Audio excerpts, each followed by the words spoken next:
Dahulu kala ada seekor kambing tua.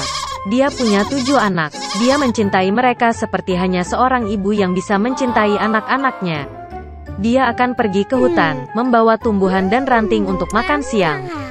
Dia memanggil semua anaknya dan memperingatkan mereka untuk takut pada serigala jahat.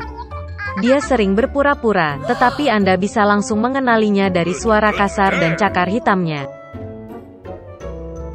Anak-anak memahami segalanya dan meyakinkan ibu mereka bahwa mereka akan sangat berhati-hati.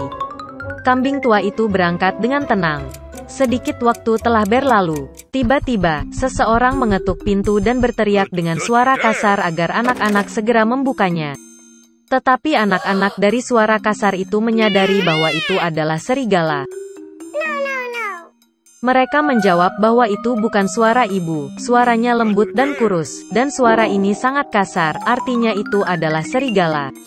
Kemudian serigala pergi ke pedagang dan membeli kapur besar. Dia memakannya, dan suaranya menjadi tipis. Dia kembali, mengetuk pintu dan dengan suara pelan meminta anak-anak untuk membukanya. Serigala meletakkan cakarnya di jendela dan menunggu. Dan anak-anak melihatnya, dan menjawab bahwa kaki ibu itu bukan hitam, tapi putih, yang artinya itu adalah serigala. Kemudian serigala itu lari ke toko roti dan meminta untuk memberinya sedikit adonan. Serigala mengurapi cakarnya dengan adonan. Penjahat itu datang ke pintu untuk ketiga kalinya, meletakkan kaki putihnya di jendela dan mengetuk. Mereka melihat anak-anak bahwa kakinya putih, dan mengira itu adalah ibu mereka. Mereka membuka pintu, tapi ada serigala di depan mereka. Mereka ketakutan dan mulai berpencar ke segala arah. Seorang anak melompat ke bawah meja, yang lain di tempat tidur, yang ketiga di atas kompor, yang keempat ke dapur, yang kelima ke lemari, yang keenam di bawah wastafel, dan yang ketujuh bersembunyi di jam kakek. Tapi serigala menemukan semuanya, membuka rahangnya dan menelan satu persatu. Hanya satu hal yang tidak dia temukan, yang termuda, yang bersembunyi di dalam jam. Setelah makan sampai kenyang, serigala pergi. Dia berbaring di padang rumput hijau di bawah pohon dan tertidur. Segera seekor kambing tua pulang dari hutan. Oh, apa yang dia lihat di sana? Titik-titik. Pintunya terbuka lebar. Meja, kursi, bangku terbalik, wastafel rusak, bantal dan selimut terlempar dari tempat tidur. Dia mulai mencari anak-anaknya, tetapi tidak dapat menemukan mereka dimanapun. Saya memanggil mereka dengan nama, tetapi tidak ada yang menjawab. Dia pergi ke jam, dan sebagai tanggapan ada suara kecil dari anak bungsu. Dia membawanya keluar dari sana, dan dia berkata bahwa seekor serigala datang dan memakan semua orang. Betapa kambing itu menangisi anak-anaknya yang malang. Akhirnya dia meninggalkan rumah, dan kambing termuda mengejarnya.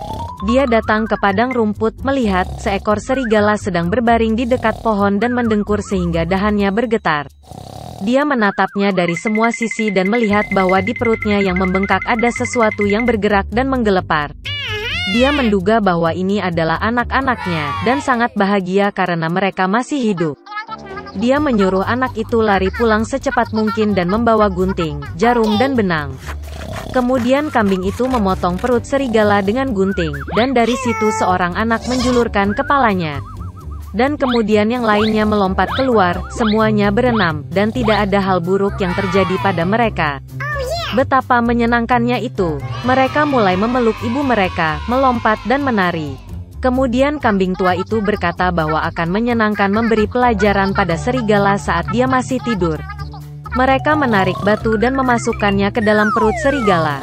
Seekor kambing tua menjahit perutnya, tetapi dia tidak memperhatikan apapun, bahkan tidak pernah bergerak. Serigala itu tertidur, berdiri dan merasakan kehausan di perutnya sehingga dia memutuskan untuk minum air dari sumur.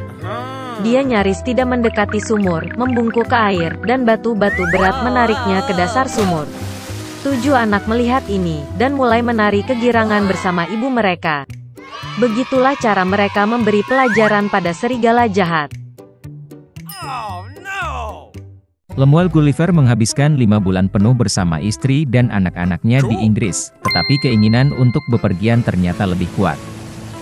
Jadi setelah menjadi kapten kapal petualang, Gulliver memulai pelayaran lain. Ia merekrut 50 awak kapal, tetapi ternyata tidak semua awak adalah orang-orang jujur. Suatu kali, di malam hari, pengkhianat mengobrak-abrik sebuah kapal, masuk ke kabin Gulliver dan mengikatnya. Selama 3 hari, awak kapal menahan mantan kapten itu. Dan pada hari keempat, para pengkhianat mendaratkan Gulliver di tanah yang tidak diketahui, meninggalkan bekal untuknya dan berlayar ke utara.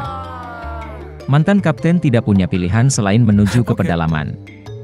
Dalam perjalanan, dia bertemu dengan jejak kuda yang memberi harapan bagi Gulliver untuk segera diselamatkan. Tiba-tiba sosok humanoid muncul di cakrawala.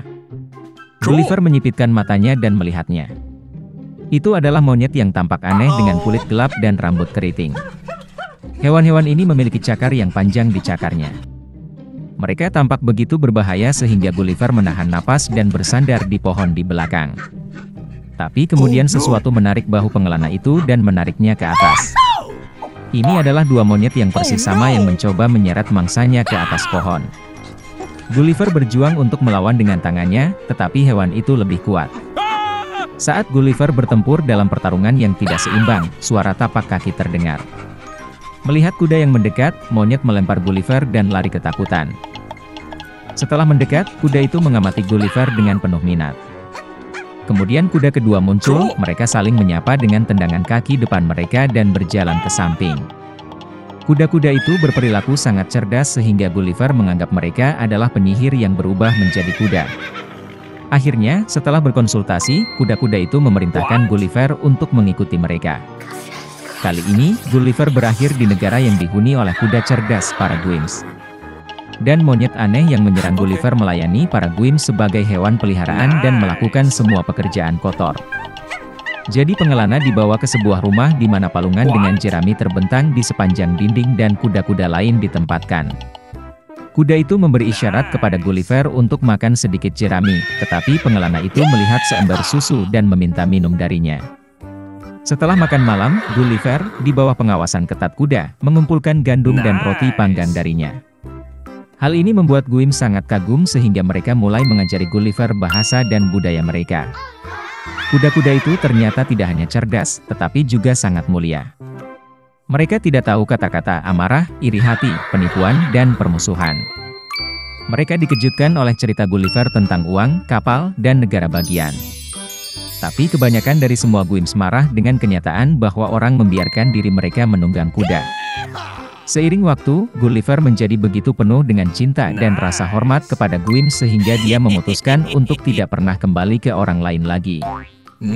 Namun, setiap tahun keempat Dewan Perwakilan diadakan di negara itu, di mana mereka membahas urusan utama. Gulliver, sebagai makhluk mirip kera, tidak diizinkan untuk hadir dalam pertemuan tersebut. Namun, karena penasaran, dia diam-diam memasuki pertemuan tersebut, bersembunyi di tumpukan jerami.